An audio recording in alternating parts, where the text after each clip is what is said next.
तो मैं भाव हूँ, मैं बंधन हूँ। यहाँ से मेरा स्वरूप जागृत स्वरूप होता है। इससे पहले जो भी स्वरूप है वो अंधकार में रहता है मेरा स्वरूप। किसी भी साधक के लिए, किसी भी व्यक्ति के लिए मुझे समझ पाना असंभव है। वो कभी नहीं समझ पाता, वो हमेशा भाव में लिप्त रहता है, भाव में फंसा रहता है। उसका रोना, उसका संबंधों के प्रति चिंतित होना, वो सब कुछ मेरे अंधकार में रहने के कारण ही होता है। और मैंने आपको कहा कि जब मैं अंदर प्रवेश करता हूँ तो यहाँ पर अंधकार की वो नाड़ी है जिसमें मैं प्रवेश करता हूँ। जब तक मैं यमपुरी पार नहीं करता तब तक मुझ में प्रकाश नहीं होता। और मुझे प्रकाश करने वाला जो प्रकाश है वो है सत्य। और वो आत्मा के जागने के बाद ही वो प्रकाश प्रकट होता है। एकमात्र गुरु ही है जो मेरे रहस्य को जानता है कि बंधन बंधा भी रहे प्राण का, भाव बंधा भी रहे प्राण का, फिर भी उस भाव में से वो आसक्ति जो है उसको गुरु शून्य कर देता है। आसक्ति शून्य करता है। एकमात्र गुरु इस संसार में प्राण का स्वामी है। कई बार आपने देखा होगा ना कि मकड़ी का जाला तो है लेकिन मकड़ी नहीं है।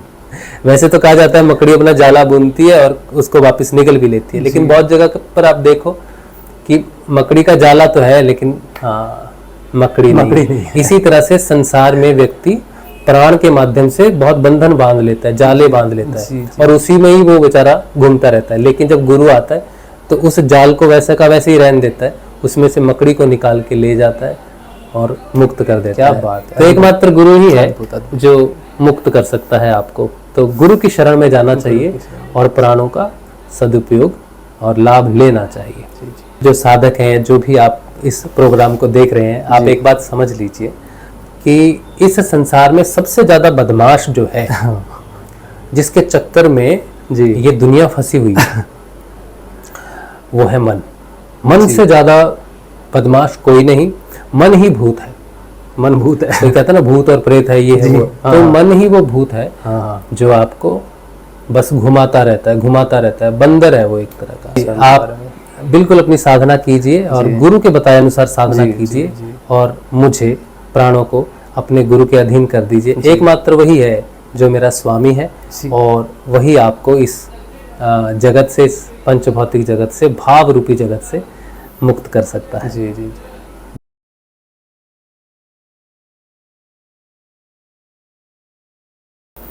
जय श्री गुरुदेव, जय श्री दादा गुरुदेव। आप सभी का आज के इस विशेष प्रोग्राम में बहुत बहुत स्वागत है। आज हमारे साथ जो विशेष मेहमान हैं, ये हमारा प्राण है, हम सबका प्राण है, जिन्हें हम सांसों के नाम से भी जानते हैं। तो आपका बहुत बहुत स्वागत है हमारे आज के इस विशेष प्रोग्राम में, इस पॉडकास्ट में। तो राजशिव जी, आपका बहुत बहुत धन्यवाद जी कि आपने हमें अपने इस विशेष कार्यक्रम में बुलाया। इसके लिए आपका बहुत बहुत धन्यवाद जी। हम चाहेंगे कि आप बताएं हमारे साधकों को, जो साधक हैं उनको, कि योग के स्वरूप में आपका क्या महत्व है। आप शरीर में किस प्रकार से योगी के लिए महत्व रखते हैं और साधारण व्यक्ति जो है, जो जीवन जी रहा है, जो बंधनों में बंधा है, जो भाव में बंधा है, साधारण व्यक्ति के लिए सांसों का क्या महत्व है और हठ योगियों के लिए और सिद्ध योगियों के लिए जो है किस तरह से अलग अलग रूप में आप हो, हमारे शरीर में क्या व्यवस्था है, वो सब आप बताओ। सबसे पहले आप सभी साधकों को जय श्री गुरुदेव। जय श्री। और मैं प्राण हूँ जी। साधारण व्यक्ति मुझे सांसों के नाम से जानता है। साधारण व्यक्ति के लिए हमारा इतना ही परिचय है प्राणों का, कि व्यक्ति में प्राण है, वो जीवित है, और प्राण निकल गए हैं तो वो मृत है। साधारण व्यक्ति से ज्यादा आगे बढ़ता नहीं है।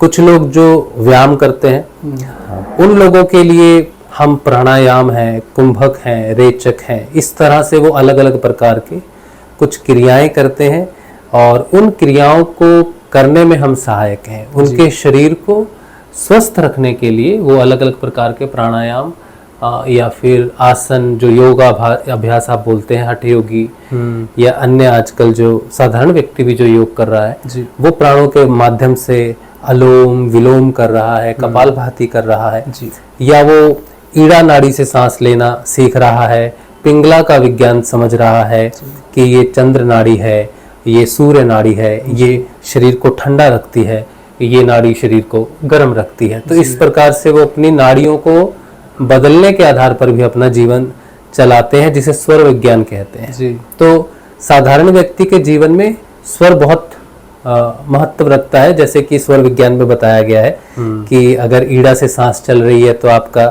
स्वास्थ्य कैसा रहेगा, पिंगला से अगर श्वास चल रही है तो कैसा रहेगा। तो ये जितने भी लोग हैं जो ईड़ा और पिंगला के माध्यम से सांसों को कंट्रोल करते हैं या नियंत्रित करते हैं, या प्राणायाम के अभ्यास में है, या बाहरी योगाभ्यास में जो भी साधक हैं या जो भी लोग हैं जो प्राणों को, सांसों को नियंत्रित करके अपने जीवन में कुछ बदलाव लाना चाहते हैं, अपने शरीर को स्वस्थ रखना चाहते हैं, अपने मन को शांत रखना चाहते हैं, या अपनी बुद्धि को जो है उसका विकास करना चाहते हैं कि हम चीज़ों को जल्दी सीखें जी, हम चीज़ों को जो लर्निंग है चीज़ों की, नई चीज़ों की, उनको हम जल्दी कर सकें, बुद्धि का विकास कर सकें और स्वस्थ जीवन जिएं। तो साधारण व्यक्ति के लिए बस यहीं तक ही सीमित है। लेकिन इससे आगे अगर बढ़ जाएं, कोई व्यक्ति, कोई साधक अगर आत्म जागृति की तरफ बढ़ना चाहे, अपने आत्म चेतना की तरफ बढ़ना चाहे, किसी व्यक्ति को गुरु कृपा से अगर ये ज्ञान हो जाए कि जो मनुष्य जीवन है इसकी जो इसका जो लक्ष्य है, जो उच्चतम लक्ष्य है मनुष्य जीवन का, वो आत्म साक्षात्कार है, आत्मा का जागृत होना है जी। और ऐसा ज्ञान कि मनुष्य का जीवन आत्म साक्षात्कार के लिए ये बहुत दुर्लभ है राजशिव जी, जी। ये भगवान की कृपा से जी, भगवान की कृपा से ही संभव होता है। बिना भगवान की कृपा से, उनके आशीर्वाद से जी, जब तक वो किसी व्यक्ति से प्रसन्न नहीं होते तब तक मनुष्य को अपने जीवन का लक्ष्य ही नहीं मालूम कि उसे क्या करना है। वो अपने प्राणों को, मन को, शरीर को, बुद्धि को, इन चारों स्तर को वो सिर्फ अपने भौतिक कार्यों के लिए ही प्रयोग करता है, कभी भी आत्म साक्षात्कार के विषय में सोचता भी नहीं है, और उसका पूरा जीवन जो है वो नष्ट हो जाता है। इस तरह से कई जीवन जो है वो बदलते हुए मैं देखता हूँ। वो अलग अलग योनियों में जाते हैं, अलग अलग शरीर रूप धरते हैं, प्राण वही रहता है, उनका भाव वही रहता है, बंधन वही रहते हैं, लेकिन वो बस चक्कर काटता रहता है। किसी व्यक्ति पर भगवान प्रसन्न हो जाए, किसी कारण हो जाए, अहेतु की कृपा हो जाए उनकी, तब मनुष्य को पता चलता है कि उसको आत्म साक्षात्कार करना है। और जब आत्म साक्षात्कार के लिए कोई शिष्य अपने गुरु के पास पहुंचता है और वो गुरु जो है वो सक्षम है आपको आत्म रूप से जगाने के लिए। अब ऐसा गुरु जो समर्थ है आपको आत्म रूप से चेतन करने के लिए, योगेश्वर है जी। और ऐसे योगेश्वर गुरु ही जो है, समर्थ गुरु जो है, वो ही साधक को आत्म साक्षात्कार और मोक्ष की उपलब्धि करवा सकते हैं जीते जी। अब ये जो कुछ भी मैंने आपको अभी तक बताया है, ये गुरुदेव आपके जो भी करेंगे वो शरीर, प्राण, मन और बुद्धि को अपने अधीन करके करेंगे, क्योंकि ये चारों भौतिक स्तर हैं। इनमें सबसे महत्वपूर्ण जो है वो है प्राण जी, जो मैं हूँ जी। मैं आपके सामने बैठा हूँ प्राण स्वरूप में जी।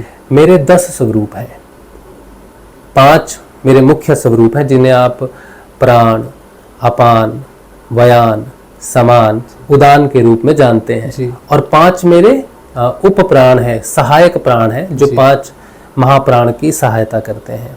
उनको भी आप जानते हो, नाग, कूर्म, देवदत्त, कृकला और देवदत्त, धनंजय, ये भी आपके साथ सहायता करते हैं आपके जीवन को चलाने के लिए। तो मेरे 10 स्वरूप हैं। इन 10 स्वरूप में जो स्वरूप आपके सामने इस समय आप देख रहे हैं वो प्राण स्वरूप है, जो आपके हृदय को संचालित करता है। यही प्राण है, जब निकल जाता है तो सारे बाकी के जो प्राण स्वरूप है इसके साथ ही निकल जाते हैं। तो मेरा ज्ञान होना, प्राण का ज्ञान होना एक साधक को अति महत्वपूर्ण है जी। मैं जब तक ईड़ा और पिंगला में घूमता रहता हूँ, योगी या कोई भी व्यक्ति जब मुझे ईड़ा और पिंगला से साधने की कोशिश करता है, अपने शरीर को स्वस्थ प्रदान करने की कोशिश करता है, अपने मन को जो है कंट्रोल करने की कोशिश करता है, तब तक वो संसार में घूमता रहता है। क्योंकि ईड़ा और पिंगला जो है ये आपको इंद्रियातीत ध्यान में नहीं लेके जा सकते। जब तक मैं ईड़ा या पिंगला में हूँ तब तक आपको इंद्रियातीत ध्यान नहीं लग सकता है। अब समर्थ सदगुरुदेव की मैंने जो बात आपको सारी बताई है, जब वो आपके जीवन में आते हैं और आप उनके बताए अनुसार साधना करते हैं, तब आप गुरु द्वार से अपने अंदर प्रवेश करते हैं। मेरी बात बहुत ध्यान से सुनिए आप। अगर आपने मुझे समझना है, प्राण को समझना है, तो आपको मेरी बात बहुत ध्यान से सुननी होगी। जी जी। बहुत लोग इस चीज पर बहस करते हैं कि गुरुद्वार कहीं और है, ब्रह्मरंध्र को कोई गुरुद्वार बोलता है, कोई दशम द्वार बोलता है ब्रह्मरंध्र को है।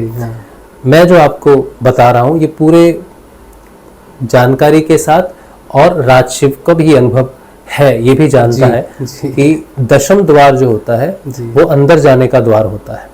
बहुत सारे द्वार हैं।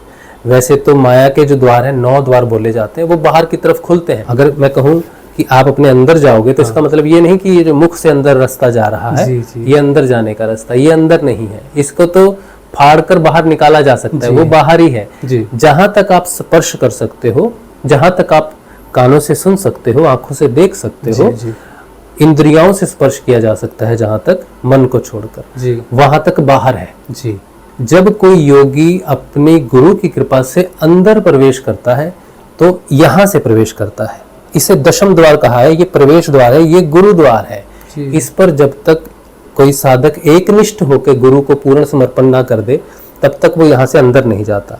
यहाँ से अंदर जाने के बाद जो प्राण नाड़ी है, एक नाड़ी है जिसमें मैं रहता हूँ, वो अंधकार भरी नाड़ी है। जी।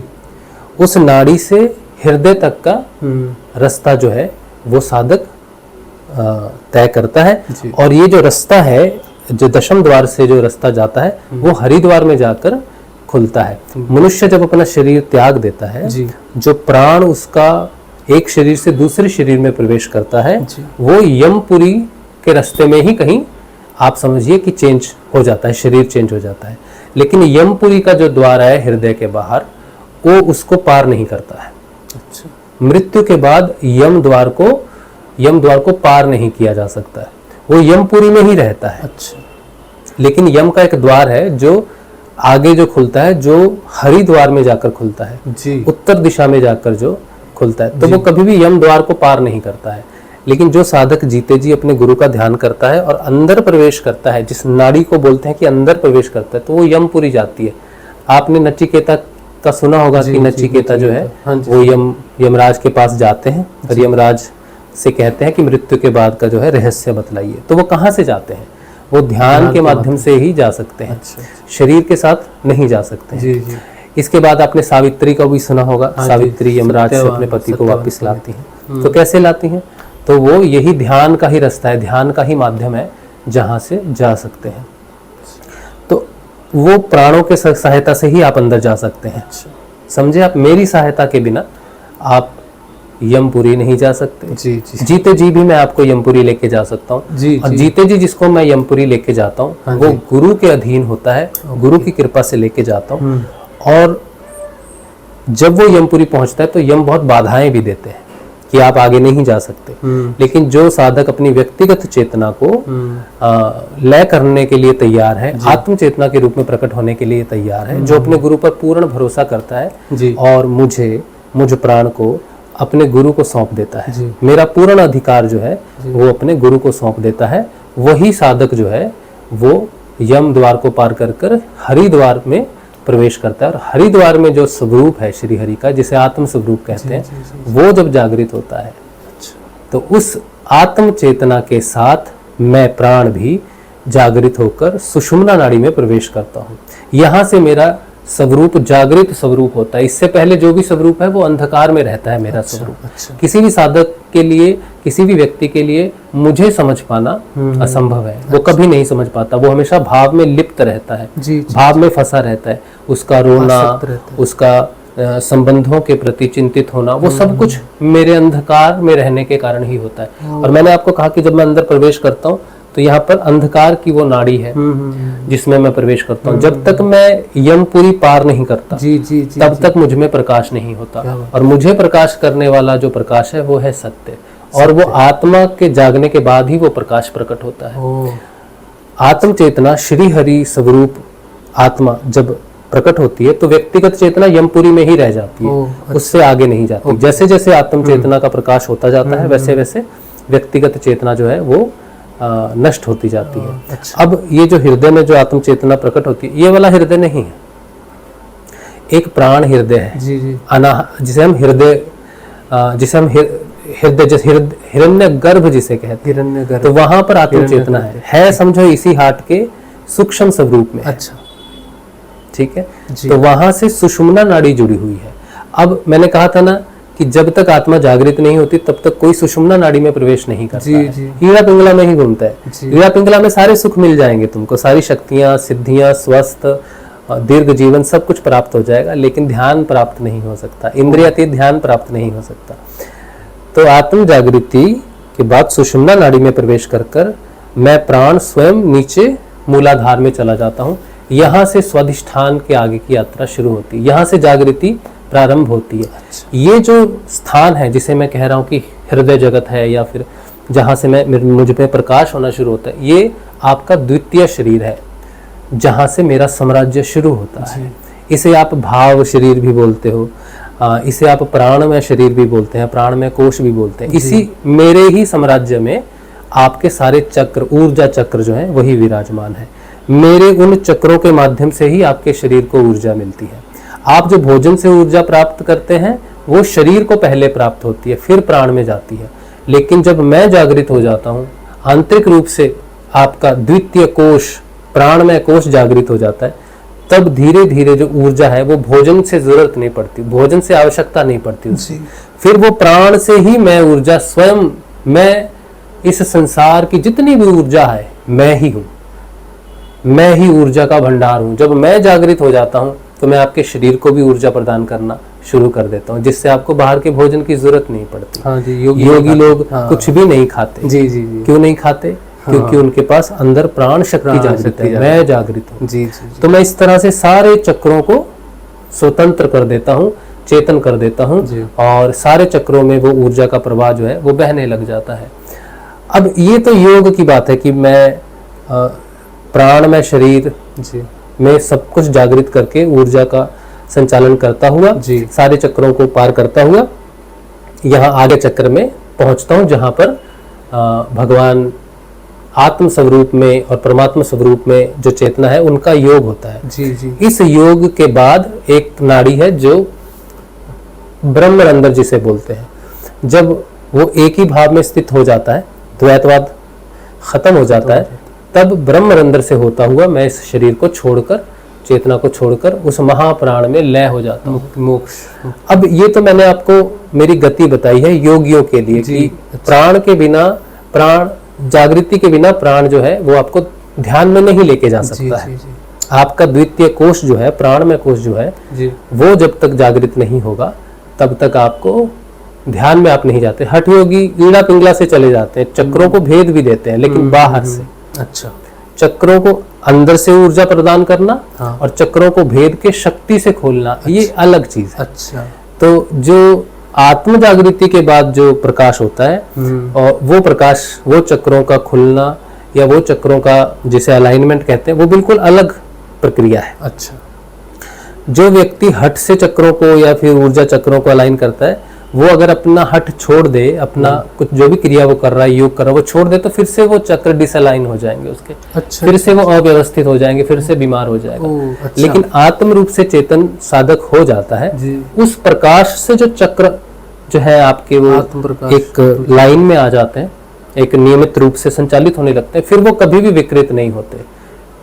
हठ योगी के अलाइन किए हुए चक्र विकृत हो सकते हैं, लेकिन आत्म चेतन साधक के चक्र एक बार विकृत नहीं होते, अलाइन हो जाते हैं, तो फिर वो कभी विकृत नहीं होते, तो वो परमानेंट है। जी जी। और ये तो मैंने आपको बताया कि कैसे प्राणमय कोश से ही आपकी साधना, आत्म चेतना, आत्म यात्रा शुरू होती है। जब मैं जागृत हो जाता हूँ, जब आप मुझ तक पहुंच जाते हो, उसके बाद ही आपके सारा क्रिया योग जो है वो पूर्ण हो जाता है, जिसमें यम है, नियम है, आसन है, प्राणायाम है, प्रत्याहार, ये सब कुछ मेरे जागने से स्वयं पूर्ण होने लग जाता है, स्वयं सिद्ध होने लग जाता है। तो ये जितना कुछ भी मैंने आपको बताया है, ये योगी के लिए है, योगी के समझने के लिए, योग यात्रा के लिए समझने के लिए।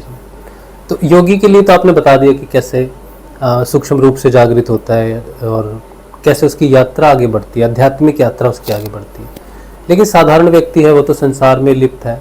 तो संसार में जो साधारण व्यक्ति उसको आप उसका क्या आपका क्या स्वरूप है? देखिए, साधारण व्यक्ति के लिए मैं कैसे काम करता हूँ कि कोई पुत्र और पिता का संबंध है, माता का या फिर पिता का संबंध है, ये भाई बहन का संबंध है। इस संसार में जितने भी संबंध स्थापित होते हैं वो सारे मेरे माध्यम से स्थापित होते हैं। जो भी आदान प्रदान व्यक्तियों में इस संसार में हो रहा है वो मेरे माध्यम से हो रहा है। जब तक मैं बंधन नहीं बांधता हूँ तब तक कोई आदान प्रदान नहीं किसी प्रकार से नहीं होता है। मेरे बंधन के बंधने के बाद ही दो व्यक्तियों में आपस में प्रेम या फिर किसी प्रकार का कोई भी रिश्ता जो सामाजिक रिश्ता है, कोई धर्म है, स्थापित होता है। सोचिए कि किसी व्यक्ति को पिता बनने का इच्छा हो गई है तो पिता बनने के लिए उसको संबंध जोड़ना पड़ेगा, किसी स्त्री के साथ या तो विवाह करना पड़ेगा, प्रेम संबंध जोड़ना पड़ेगा। जब तक वो प्रेम संबंध नहीं जुड़ेगा, जब तक उनका भाव नहीं जुड़ेगा एक दूसरे के प्रति, तब तक जो है उनके बीच में किसी भी प्रकार का कोई आदान प्रदान नहीं हो सकता है। हर आदान प्रदान के लिए प्राणों का बंधन बंधना बहुत जरूरी है। सोचिए, आपका कोई उदाहरण के रूप में कोई दुश्मन है आपका, तो जब दुश्मनी होती है किसी के साथ तो दुश्मनी का एक बंधन बंध जाता है। बिल्कुल। उस बंधन, जब तक वो बंधन बंधा हुआ है तब तक वो एक दूसरे के प्रति दुश्मन रहते हैं। अगर वो बंधन कट जाए, टूट जाए, तभी जाकर वो दुश्मनी जो है वो खत्म हो जाती है। तो मेरे ही बंधन के कारण भाव उत्पन्न होता है। बंधन के कारण भाव उत्पन्न होता है। अच्छा, एक प्रश्न हम पूछना चाहते हैं आपसे। आपसे पहले जो मेहमान आए थे वो मन थे और मन ने कहा था कि मेरा ही साम्राज्य है, प्राण का कुछ साम्राज्य नहीं, बुद्धि का कोई साम्राज्य नहीं है। सब आएंगे कहेंगे कि मेरा ही साम्राज्य है, लेकिन आप उनकी बात पर यकीन नहीं करना। मेरा ही साम्राज्य है, मन का ही साम्राज्य है। तो उसके विषय में आप क्या कहोगे? मन के विषय में क्या कहोगे? आप सभी जो साधक हैं, जो भी आप इस प्रोग्राम को देख रहे हैं, आप एक बात समझ लीजिए कि इस संसार में सबसे ज्यादा बदमाश जो है, जिसके चक्कर में ये दुनिया फंसी हुई है, वो है मन। मन से ज्यादा बदमाश कोई नहीं। मन ही भूत है। मन भूत है। कोई कहता है ना भूत और प्रेत है, ये है वो। तो मन ही वो भूत है जो आपको बस घुमाता रहता है, बंदर है वो एक तरह का। और अगर वो कहता है कि उसका ही साम्राज्य है तो वो खुद जब तक अंधकार में है तब तक वो खुद भी नहीं जानता कि वो क्या है और कैसे वो शांत होगा। शांत तो वो होना नहीं चाहता। बिल्कुल। लेकिन लेकिन वो स्वयं अंधकार में है और उसका अपना कुछ भी अस्तित्व नहीं है। मन बिल्कुल अस्तित्वहीन है, उसका कोई अस्तित्व नहीं है। वो सिर्फ एक माध्यम है जिस माध्यम से आपके जो कर्म है वो आपके सामने प्रारब्ध के रूप में प्रकट होते हैं। अब सोचिए कि आपकी इच्छा हुई ना कि मुझे पानी पीना है, मुझे मीठा पानी पीना है, प्यास लगने से मीठा पानी पीना है। तो ये जो प्यास और इच्छा है, ये जो इच्छा है कि मुझे मीठा पानी पीना है, ये मन के कारण है कि मुझे मीठा पानी पीना है। लेकिन वो जो इच्छा प्रकट हुई है वो किसके कारण हुई है? मन जो इच्छा आपके सामने प्रकट करता है वो तब प्रकट करता है जब मैं बंधन बांध देता हूँ। मैंने प्यास का बंधन बांध दिया आपके साथ। अच्छा। मैंने आपके अंदर प्यास को जागृत कर दिया। अब वो जागृत हो गई है तब मन को पता चलता है कि बंधन एक बंधा हुआ है, इसका मैं लाभ उठाऊं। अच्छा। किसी से दोस्ती हो गई तो मन फिर उसमें अपना मतलब, जैसे बोलते हैं कि इससे दोस्ती हुई है तो क्या सिद्ध हो सकता है, क्या मतलब सिद्ध हो सकता है। अच्छा। जब तक मैं बंधन नहीं बांधता तब तक मन कुछ भी नहीं कर सकता। प्राण जब टकराता है आपके कंठ से कुछ नाड़ियों से, तब जाके आपको भूख और प्यास लगती है। और भूख और प्यास लगने के बाद अब भूख लगी है, अब मन की इच्छा है चाहे तो वो दाल चावल खा ले या वो कुछ दूसरा भोजन कर ले। तो मन चयन करता है क्या करना है, लेकिन चयन भी उसका अपना नहीं है। चयन भी पीछे वृत्ति करती है कि हमको ये खाना है। मन तो उस चीज की तरफ भागता है और उस चीज को ग्रहण करके तृप्त होने का भी नाटक ही करता है। तो मन भी कभी तृप्त नहीं होता। मन कभी तृप्त भी इंद्रियां जो हमारी जो कर्म है, जो प्रारब्ध है, वो भोग ही हमें भोगते हैं। प्रकृति भोग के माध्यम से भोगी को भोगती है, लेकिन भोगी को लगता है कि वो भोग रहा है। तो मन कुछ भी ऐसा नहीं कर सकता है संसार में जहां पर बंधन ना हो। आप देखो कि किसी से बंधन टूट गया किसी का, तो उसकी तरफ मन में कोई विचार ही नहीं आता। जी बिल्कुल। अब कोई जैसे साधारण व्यक्ति है, वो संसार में है, चाहे वो काम वासना में है, चाहे वो किसी कुछ दूसरी वासना के पीछे भाग रहा है, किसी को घर बनाना है, किसी को बहुत बड़ा इंसान बनना है, किसी को बहुत धन कमाना है, तो ये सारे बंधन बंधे हुए हैं। अब वो उसके पीछे जो कुछ भी भाग रहा है, वो मन भाग रहा है उस चीज को प्राप्त करने के लिए। लेकिन अगर आपको लगे कि अब आपको अभी किसी व्यक्ति को, कोई किसान है, उसको रॉकेट इंजीनियर नहीं बनना है, उसका कोई लक्ष्य नहीं है, उसका कोई बंधन नहीं है कि मुझे आकाश में जाना है, अंतरिक्ष में जाना है, उसको बंधन ही नहीं है आकाश के साथ कुछ भी जाने का, तो उसका मन कभी भी नहीं करेगा कि वो रॉकेट साइंस इंजीनियरिंग को पढ़े। किसान कभी इंजीनियरिंग नहीं पढ़ेगा, उसके मन में कभी नहीं आएगा कि मैं इंजीनियरिंग पढ़ूं, बिल्कुल सही, रॉकेट बनाना सीखूं या रॉकेट चलाना सीखूं, कभी नहीं आएगा। क्यों नहीं आएगा? क्योंकि मैंने बंधन नहीं बांधा। किसी व्यक्ति की शादी हुई किसी के साथ, तो उसका भाव, मैंने बंधन जोड़ दिया, तो अब उसका अपनी पत्नी के प्रति या पत्नी का पति के प्रति कुछ भाव है, कुछ इच्छाएं हैं, पहले भाव है, कुछ उद्देश्य है, कुछ प्राप्त करना है, कुछ लेना है, कुछ देना है। लेकिन अगर वही पति पत्नी अलग हो जाए किसी प्रकार से, दोनों में अलग बंधन बन गया, या दुश्मनी हो गई, क्रोध हो गया एक दूसरे के साथ, वियोग हो गया एक दूसरे के साथ, या नापसंद हो गए एक दूसरे को, तो अलग हो गए। अब वही व्यक्ति जो है, अब उससे कुछ संबंध नहीं रखना चाहता है, दूर होना चाहता है, कुछ अपेक्षा नहीं रखता उससे। अब मन नहीं चाहता कि मैं उसको देखूं, मन नहीं चाहता कि मैं उसके साथ समय बिताऊं। क्यों नहीं चाह रहा मन? क्योंकि मैंने जो बंधन प्रेम का बांधा था, अब वो प्रेम का बंधन नहीं है, बल्कि अब वो दूसरा आपके क्रोध का बंधन है, नफरत का बंधन बन गया, इसलिए मन भी बदल गया। तो मेरे बंधन बदलने के साथ ही मन की जो इच्छाएं हैं वो भी बदल जाती हैं। तो मेरे बंधन के आधार पर ही मन अपने साम्राज्य को बना के बैठा है। जब मैं रुक जाता हूँ, मैं बंधनों को जो है नहीं बांधता, तो मन रुक जाता है। योगी हठ योगी यही करते हैं, वो प्राण को रोक लेते हैं, मुझे रोक लेते हैं। मैं रुक जाता हूँ, सारे बंधनों में निष्क्रिय हो जाता हूँ। अब जब बंधन ही नहीं है तो जाएगा कहाँ मन? तो मन भी रुक जाता है। मन रुक जाता है तो वो शांत हो जाते हैं, विचारों से मुक्त हो जाते हैं। तो इस संसार में, इस जगत में जो एक छत्र साम्राज्य है, जो जाल बिछा हुआ है पूरा, वो प्राण का है। हर जिस व्यक्ति का जिससे संबंध है, चाहे वो मानवता का संबंध हो, वहां पर उसे भाव जुड़कर वहां से उसे कुछ फील होगा, उसे कुछ महसूस होगा। लेकिन जहां बंधन ही नहीं है, अब अमेरिका में कोई व्यक्ति है, वो सो रहा है, जाग रहा है, जन्म ले रहा है, मर रहा है, आपको उसकी जानकारी नहीं है, कोई बंधन ही नहीं है उसके साथ, तो आपको कुछ भी महसूस नहीं हो रहा उसके बारे में। करोड़ों लोग हैं इस संसार में, कितने लोगों के बारे में आपको चिंता हो रही है, भाव हो रही है। सिर्फ आप उन्हीं के बारे में जुड़े हुए हैं, सोचते हैं, भावग्रस्त हैं, जिनके साथ बंधन जुड़ा हुआ है आपका। कहते हैं ना, अपना अपना ही होता है। ये जो अपना अपना ही होता है, ये बंधन है, ये बंधन है। किसी पराये से भी बंधन जुड़ जाए, वो अपना हो जाए, तो उसका भी दुख सुख हमारा हो जाता है। तो मैं भाव हूं, मैं बंधन हूं। एकमात्र राशिप, आप भी ध्यान से सुनो, एकमात्र गुरु है, गुरु जो मुझ प्राण को अपने अधिकार में कर लेता है और मुझे स्वतंत्र भी रखता है पूरे संसार में कि जाओ तुम अपनी पत्नी के साथ रहो। व्यक्ति को कहता है पत्नी के साथ पत्नी का संबंध रखो, बच्चों का रखो, भाव जोड़ के रखो। एकमात्र गुरु ही है जो मेरे रहस्य को जानता है कि बंधन बंधा भी रहे प्राण का, भाव बंधा भी रहे प्राण का, फिर भी उस भाव में से वो आसक्ति जो है उसको गुरु शून्य कर देता है, आसक्ति शून्य करता है। एकमात्र गुरु इस संसार में प्राण का स्वामी है। बहुत ध्यान से आप सुनो और आप भी सुनो, बहुत अद्भुत। प्राण को इस संसार में कोई अधिकार नहीं कर सकता प्राण पर। प्राण का एक छत्र साम्राज्य है शरीर पर, मन पर, बुद्धि पर। प्राण से ही, प्राण के बाद ही पंचभूतों की संरचना हुई है।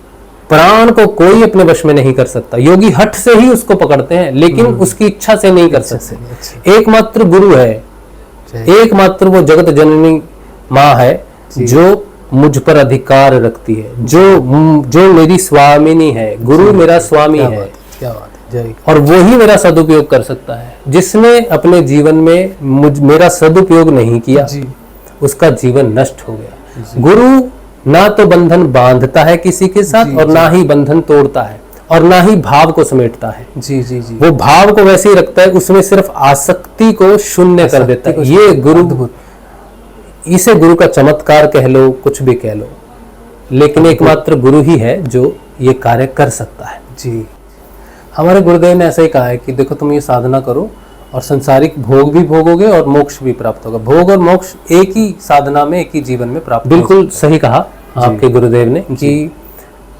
मैं संसार चेतना के रूप में भी रह सकता हूँ जी। और आत्म चेतना के रूप में भी मैं ऊपर उठ सकता हूँ जी।